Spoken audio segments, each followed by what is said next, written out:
Welcome and hello.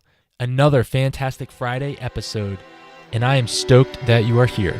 We're going to talk today about discipline and consistency. Coming up.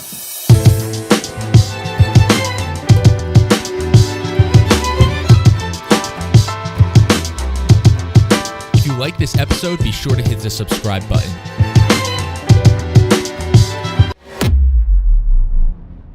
I listened to your podcast with Omar the Rockstar. He's my personal friend, Jonathan Frederick, Heart Healthy Hustle podcast. Yeah. These guys are all, and Dee Dee Wong is a dear friend of mine. Mine too. She was one of my first coaching clients. Yeah, she was telling me. Wonderful. Right? And so we'll be speaking on tour, but can you just kind of talk about that radical humility and how that... Hey, Jonathan, what's going on? This is Carrie. Just wanted to give you an amazing shout out because you've been doing amazing things for the community and for my life. Ever since being a guest on your show, I've been listening to all your episodes. You knock it out of the park every single time. So great interviews, an amazing mindset that you have. It's very impressive, brother. So I thank you for fueling all of our souls. We appreciate your work. God bless and Godspeed. Huge shout out to my friend Carrie Hokama. That's Caryhokama. Follow my boy Carrie. He's doing amazing things in the entrepreneurial space. He's been a supportive friend since we've met. Something I really admire about Carrie is his ability to go all in and to show up and do it consistently. It's really inspiring, and I genuinely mean it when I say I look forward to collaborating further in the future. And the world tour that's coming up that he's going to be a speaker on, along with people like Tim Story, David Meltzer, others. Check out his podcast as well, the Own Yourself podcast, as well as his website, carriehokama.com. Much love. We're going to talk today about discipline and consistency. Most all of this is going to be coming from different influences and literature and things that I've learned from, but then also my experience in implementing some of these things. I will try to remain succinct. I had a friend ask me after I'd launched probably 40 episodes or so of this show, and they were serious. They said, "Do you ever sleep?" And they didn't even laugh or smirk or anything, and they just looked at me. And I was like, "What do you mean?" And they said, "Well, every time I go and look at my phone, there's always a new notification of the Heart Healthy Hustle show. There's always a new episode coming out. How are you always publishing fresh new content?"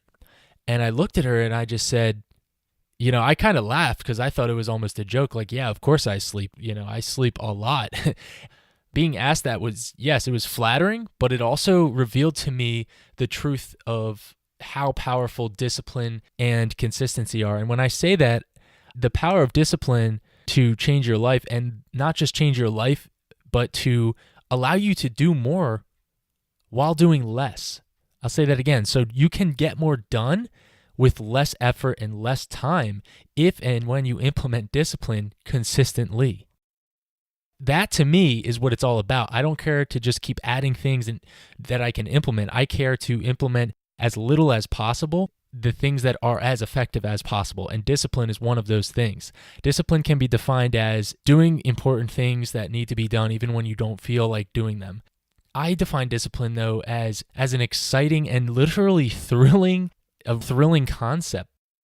What I'm seeing is I actually have more peace in my life, more overall calm, more overall sense of accomplishment, more overall sense of confidence that, wow, I did all of this in this amount of time. And I know it could become so much more efficient and so much better and faster and more effective.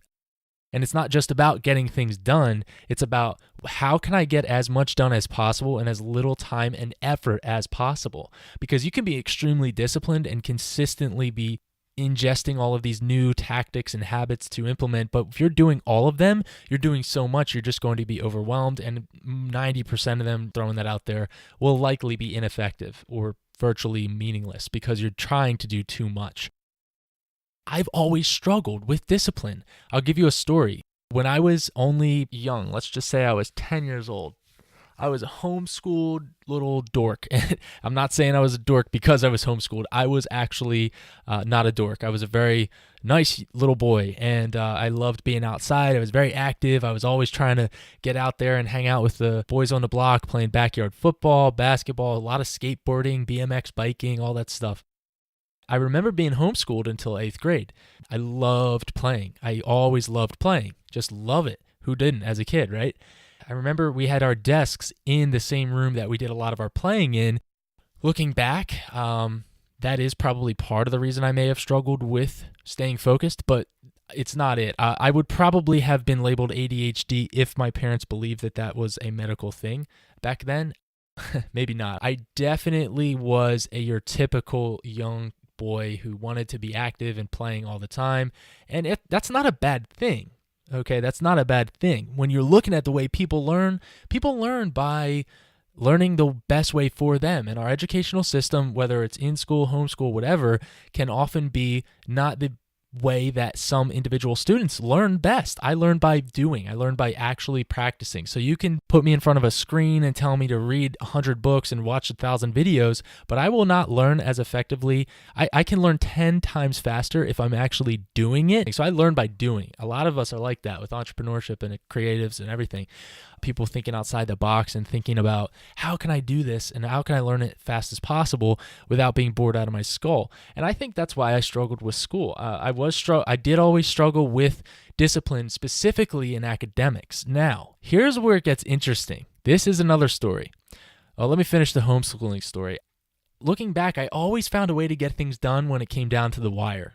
Really get it done and actually understand most of it. So it wasn't like sweep it under the rug type of learning where you kind of learned nothing your whole upbringing. I actually learned things. I became decent at algebra in 7th and 8th grade. Anyway, I look at that and then I look at what was I actually doing there? And what I was doing was essentially stretching out a span of time and not being effective in that span of time.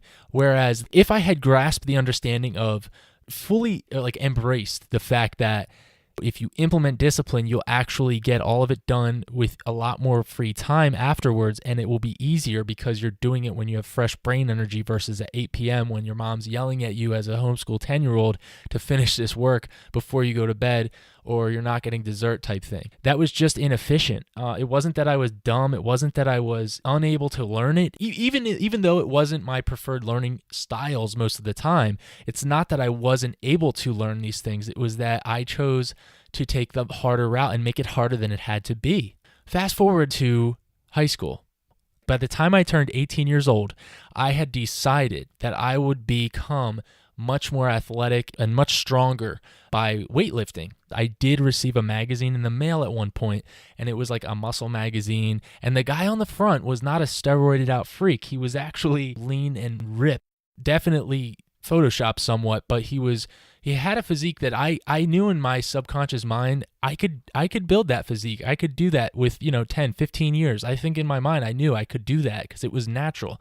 And it hit me that, man, I want to look more like that. Yeah, I mean, women at the time, that was a motivation. When I look back, it wasn't until I was 18 and I was joining the track and field team at my high school.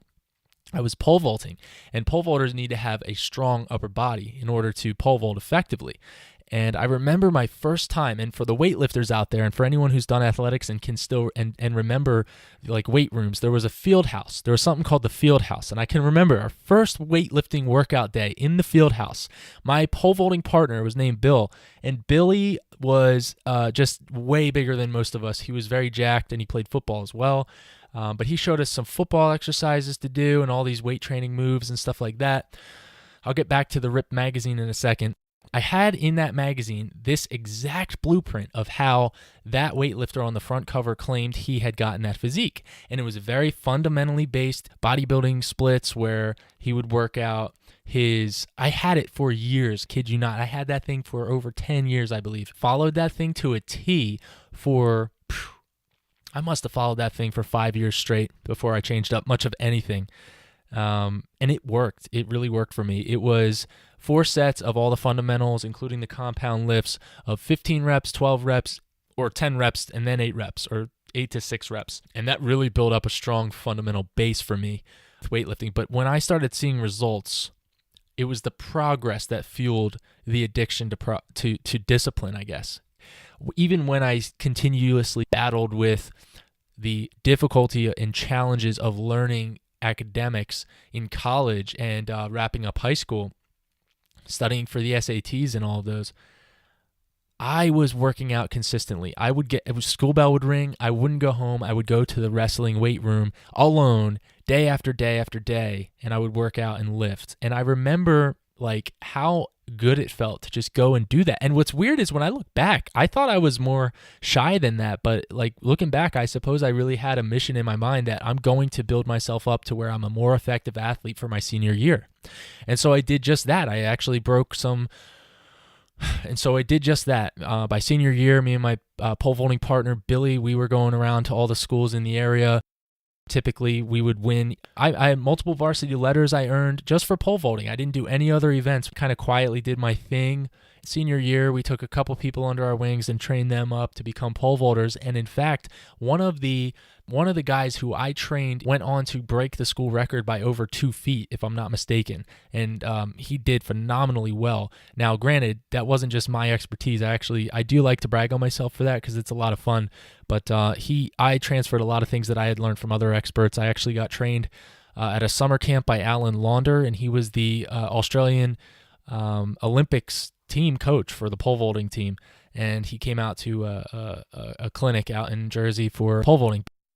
The discipline that I realized I could do things differently in my life when I implemented discipline really only applied to the weight room and few other areas of my life. Now, until I broke out of college and onward, I didn't really understand that discipline is absolute gold and can be applied to any area of your life.